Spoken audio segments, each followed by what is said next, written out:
So what we've got here is 85 pounds, and then we drop it from different heights, starting at 200 millimeters. We usually go up in 50 millimeter increments, but we'll kind of jump around a little bit just to make it more exciting.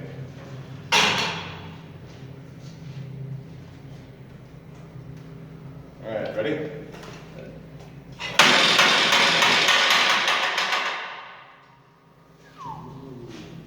So if you can imagine, nose casing a jump that hard, you've got tires, wheels, suspension, your arms, everything that's in the way. So this is like a gross oversimplification, we put steel bars in, trying to make it as hard as possible. Any of you guys want to lift this up, see how heavy it is? Come on, volunteer. Somebody. I'll do it if you guys can't get up there. Get up there. Looks like we got a volunteer. Yeah. So. Yeah, just lift it up, and that's a magnet, so it'll hold it as soon as it gets there. So it's not light, right? No.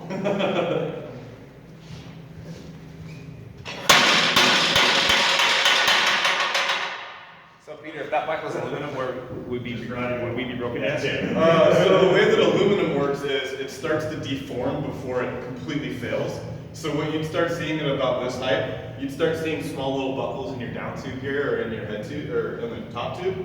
And the thing about carbon is very different from metal, is that material has a large amount of elasticity. It'll actually rebound and come back to its original shape.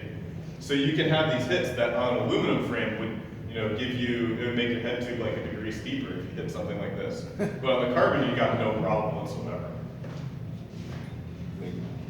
Automatic geometry adjustment. Yeah. A little bit of head geometry adjustment.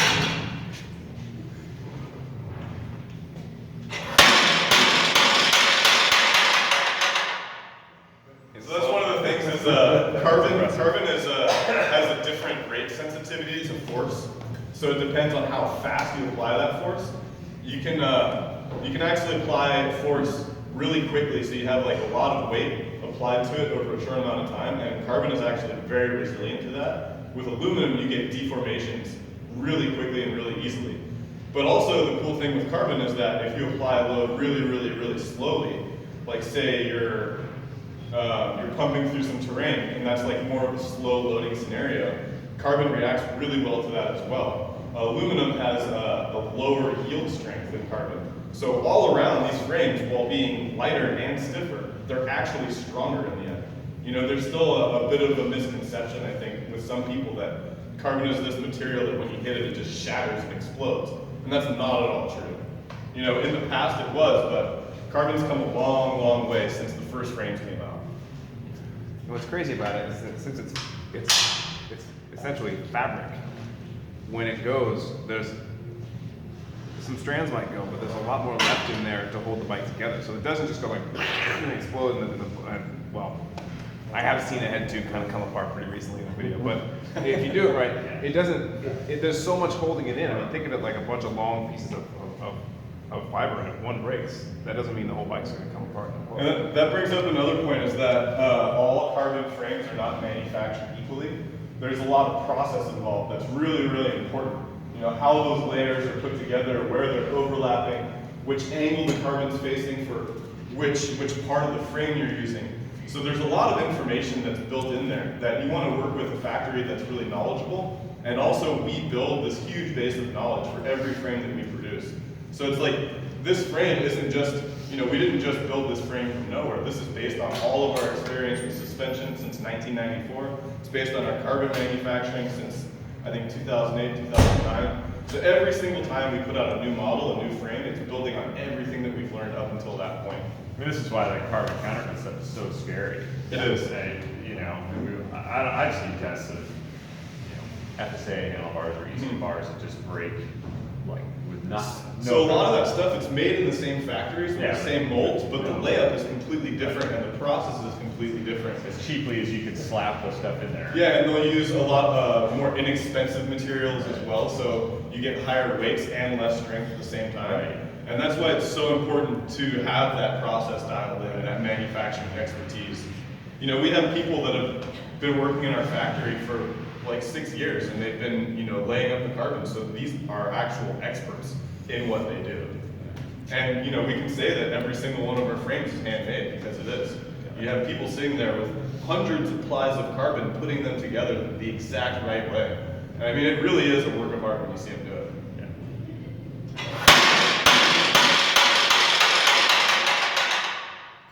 And it's still fine, no problem. 4 hours. Aluminum frame would have like -2, -3 degree head tube angle now.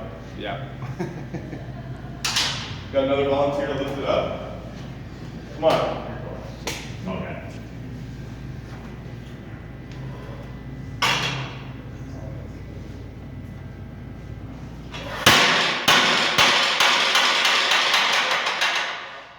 I mean, you can see the frame flexing, like these tubes are flattening out, the whole thing's bending and moving, but it comes back to its exact original shape.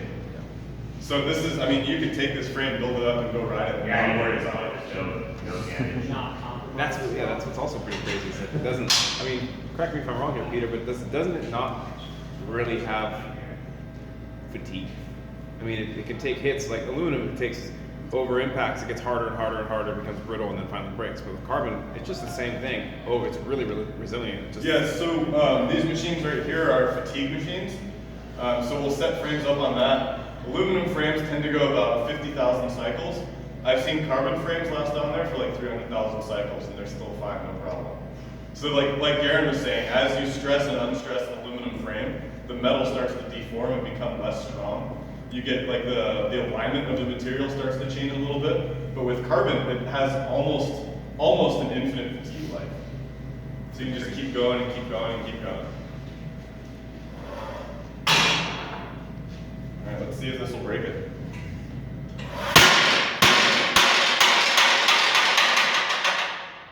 Not yet. Very impressive.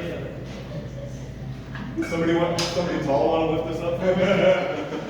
Rich, are you? Come on. Rich is the guy.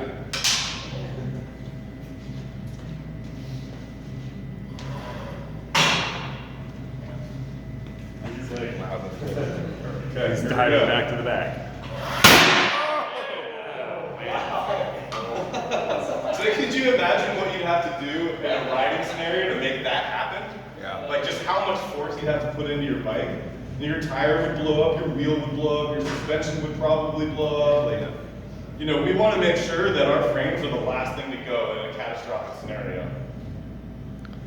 Can you explain the difference between high modulus and low modulus carbon? Sure. So it's not really a modulus term. It's more of a materials. So it's like a low cost versus a high cost.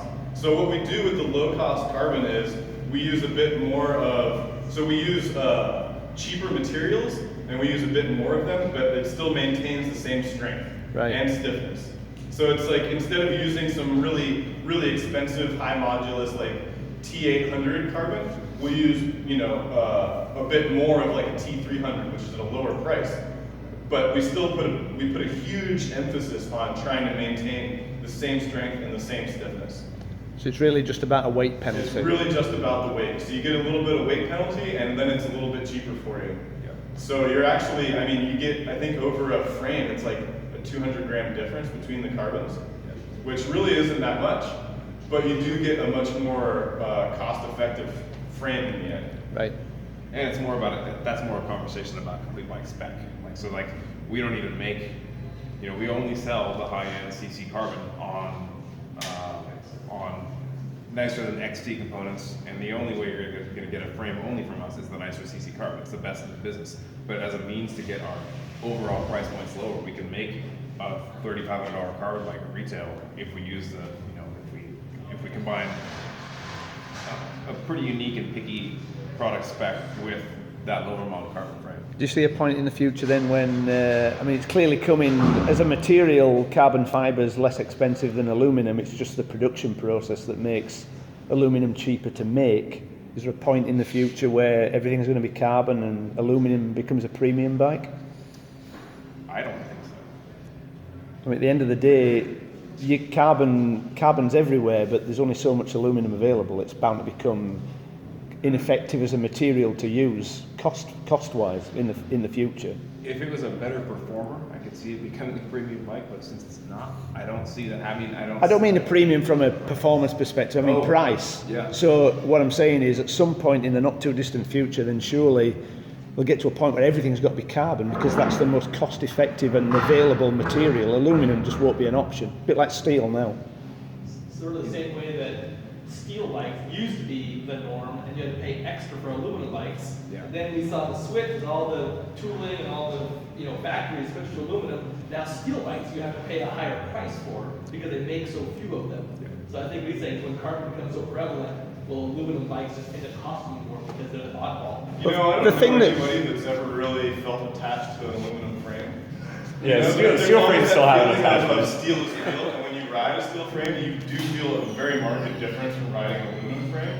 And I think that, like, for example, hardtails, I don't think anybody really wants to ride an aluminum hardtail. They're just punishing, they're so overly stiff in the rear. And with steel, you can make a comfortable frame to ride.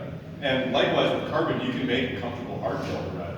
And I think that aluminum became so prevalent is because it's stiff and it's light. But now we can make carbon fiber that's stiff and light and comfortable. You know, so we can really tune the ride. And characteristics. ridiculously strong.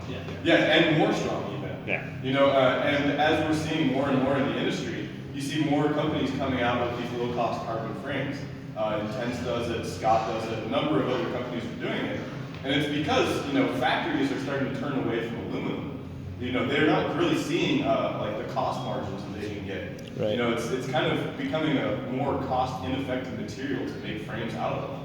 And I mean, just the demand out there in the market, people aren't, clamoring for new aluminum frames. They want the newest and the best carbon frames.